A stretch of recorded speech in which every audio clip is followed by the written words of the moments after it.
Welcome to the Sober Living Stories podcast. This podcast is dedicated to sharing stories of sobriety. We shine a spotlight on individuals who have faced the challenges of alcoholism and addiction and are today living out their best lives sober. Each guest has experienced incredible transformation and are here to share their story with you. I'm Jessica Stepanovic, your host. Join me each week as guests from all walks of life share their stories to inspire and provide hope to those who need it most.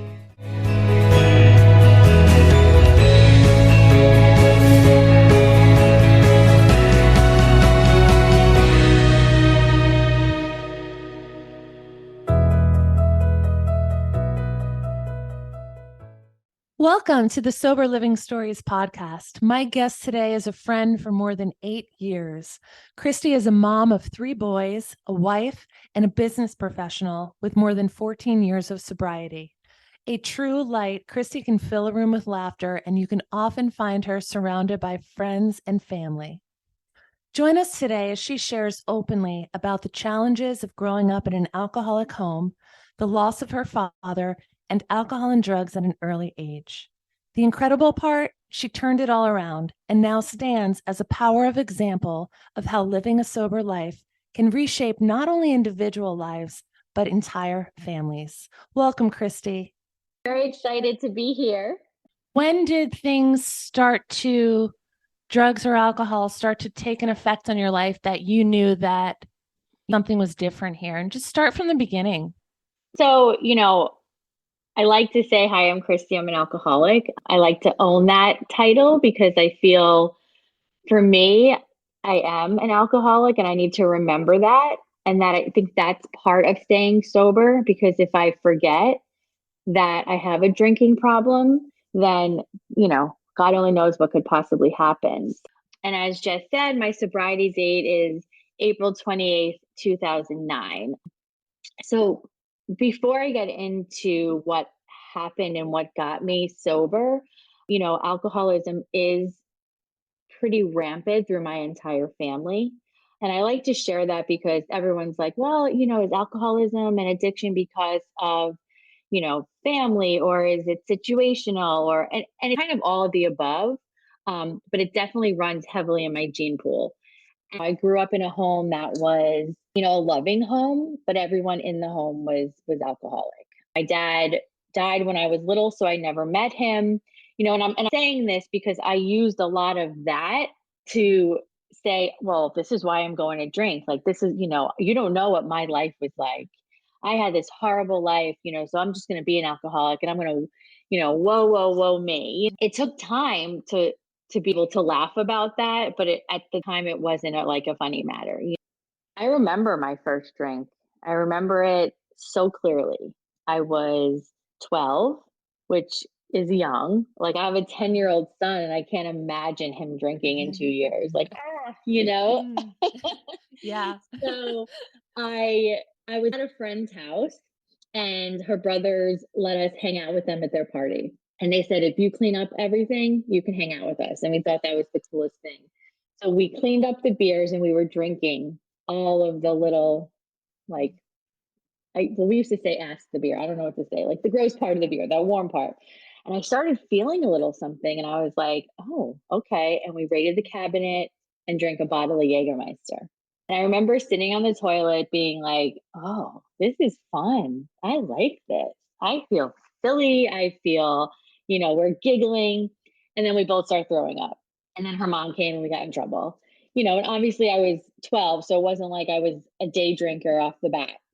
And from then on, I really just chased that initial feeling. And it just progressed. The more freedom I had, the more drinking I did. Drugs are a part of my story.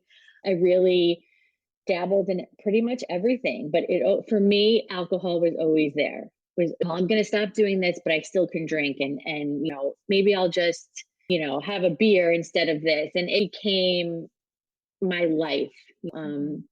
And it took over me. It took over my whole thing. And I think about, I'm 41 years old now, and I did. I went through a lot of trauma as a child growing up in an Mhm. alcoholic home. And for me, it definitely was, part of what made drink and keep and just kind of like get away from everything.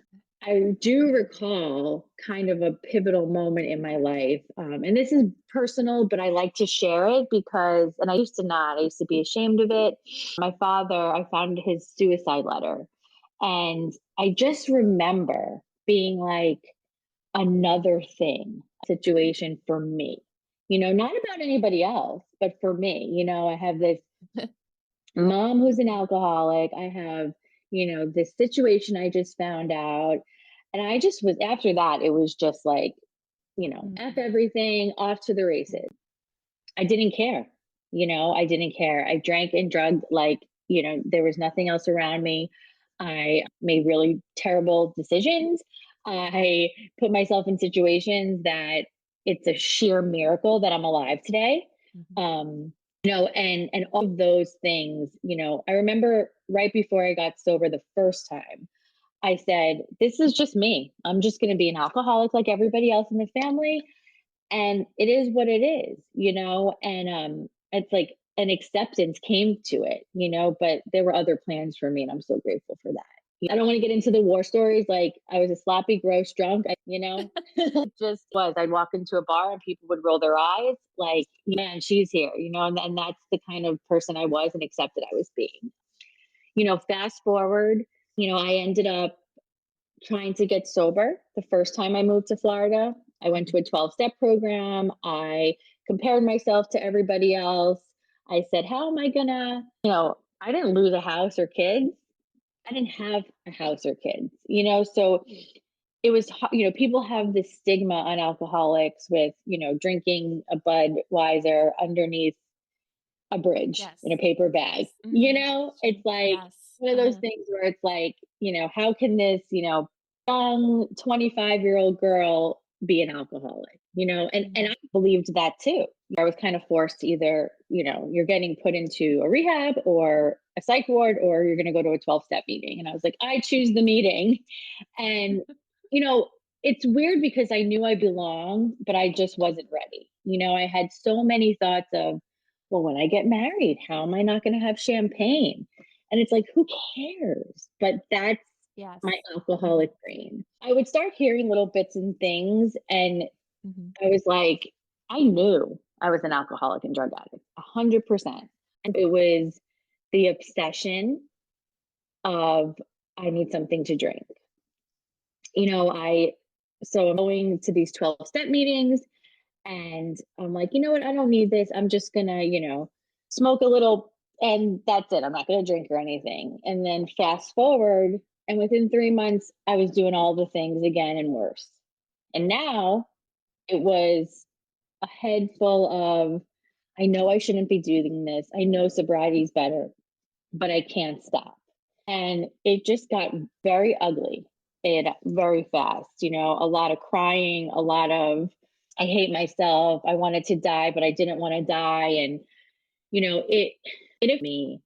And there was a part of me that didn't want to live like that, wanted to break the cycle. And, but I was so deep into it, and I was lying to my husband at the time. I was, sneaking around drinking. I would have, nips of things here and bottles of pills of these here. And I was, just doing so many things that, like, it was gross.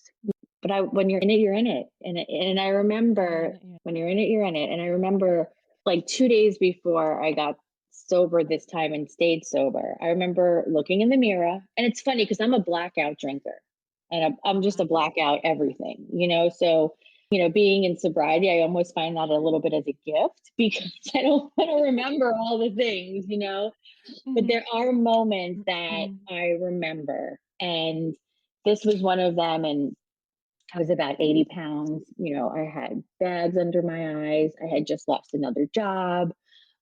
I was getting things from family members, and I was, just, it was just so gross when I think about it. But I think I needed it to be to that level of despair to get that hope. if that makes sense. So I was looking in Yes. the mirror and I was like, how am I here again? Like, how did it go this fast in this many months? And I was like just sweaty and gross. And, my one of my uncles called me and he said, I know what you're doing. I'm like, I'm fine. Nothing's wrong with me. And you're an alcoholic too. And it was just like, there was no listening. It was like, you know, I just, right there, I was like, God, help me, please. And that was my relationship with God at that moment. It was, God, get me out of this. God, help me. God, where did I park my car? Or where did I do something with somebody last night that I don't remember? Like all the things, like, and then within 24 hours, it really hit the fan. It was a situation where there were several alcoholics in one room. A family member hit my husband, my husband hit him. It got pretty violent. And I left and we left. And the next morning we went to a friend's house and stepdad said, you know where you need to go.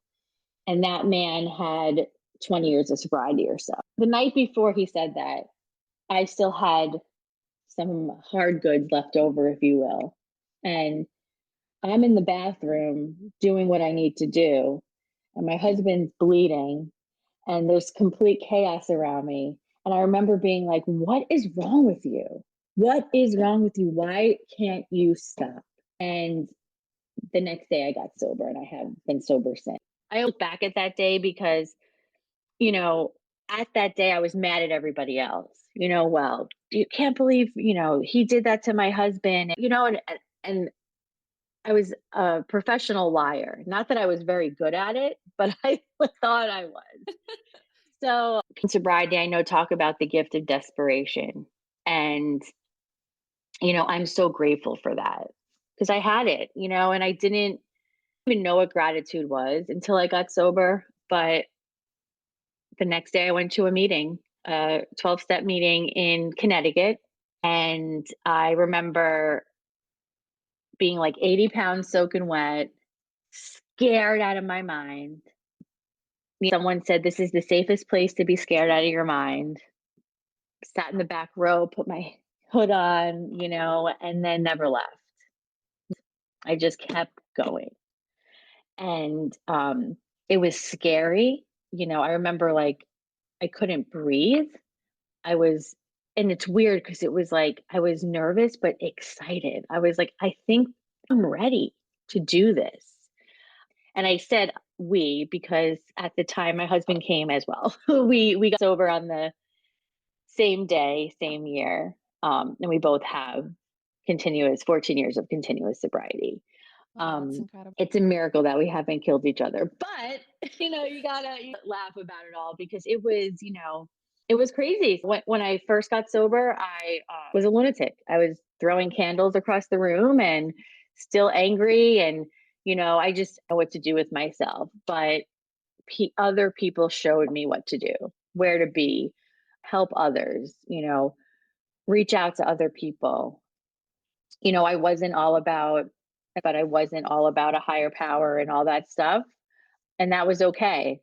People feel like, well, I can't go to a 12-step program because it's all about God, and I think that tends to happen with, some people. And for me, I was desperate and I liked the people that were around me and they were just as messed up as I was.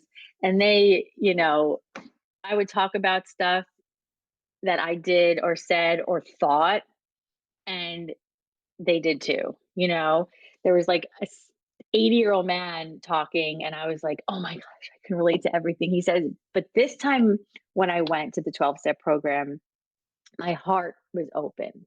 It was open. And why?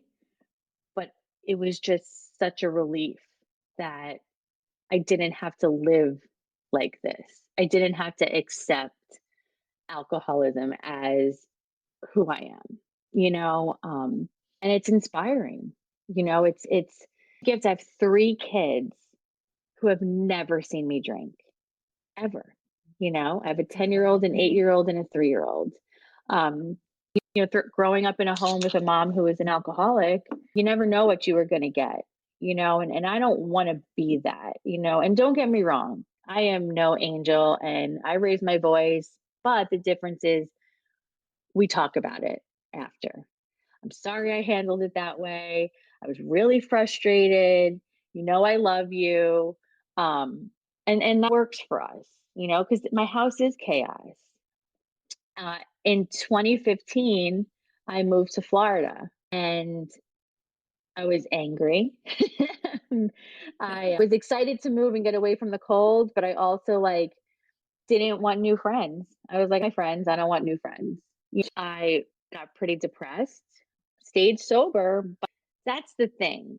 It's not always going to be that pink cloud people speak of, or, you're not on a daily happy, joyous, and free. It's just not 24/7. But being sober, it's way easier and way faster to get back to that pink cloud than it is when you're drinking or using, Correct. in my opinion, and I just showed up.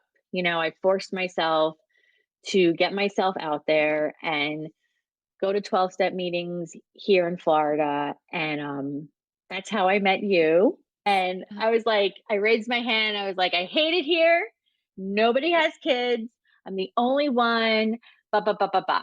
And come to find out, Jess had the same age, has an incredible husband. I remember that specifically. I do. I remember that. It was crazy. And, it's such a gift that, another journey of sobriety started here in Florida. I tend to get distracted at times and, not do the things I need to do to stay, well-minded. And, sometimes I'm in the future, sometimes I'm in the past, and the goal is to stay in the present. And it's hard sometimes, especially in this reactive world we live in, but gosh, I'm so grateful, and I never would think that this is what my life would be.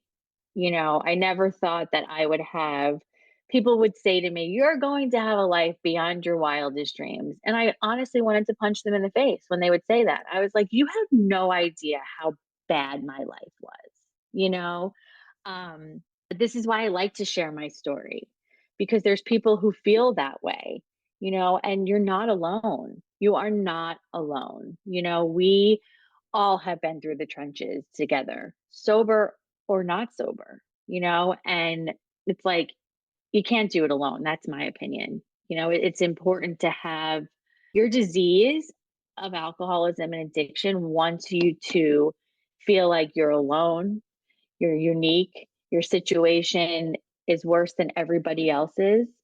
It's interesting because early on when I was talking, I talked about being at that party and, drinking the bottle of Jägermeister. And by me sharing my sobriety stories openly, that is now 3 years sober.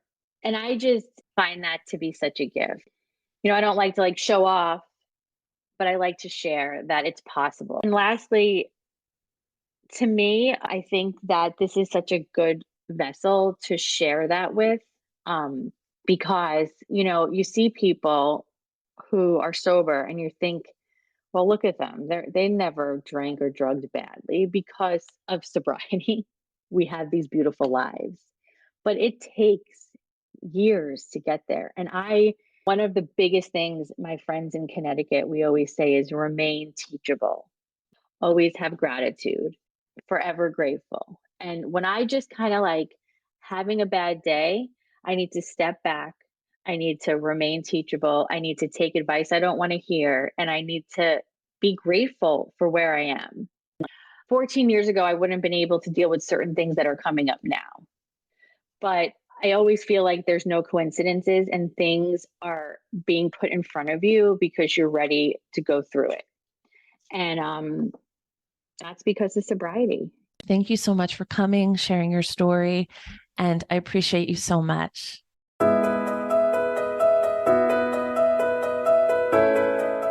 Thank you for tuning into the Sober Living Stories podcast. If you have been inspired, consider subscribing and sharing with anyone who could use hope in their lives. Remember to stay tuned for more inspiring stories in the episodes to come. To view our featured author of the month or to become a guest yourself, visit www.jessicastepanovic.com.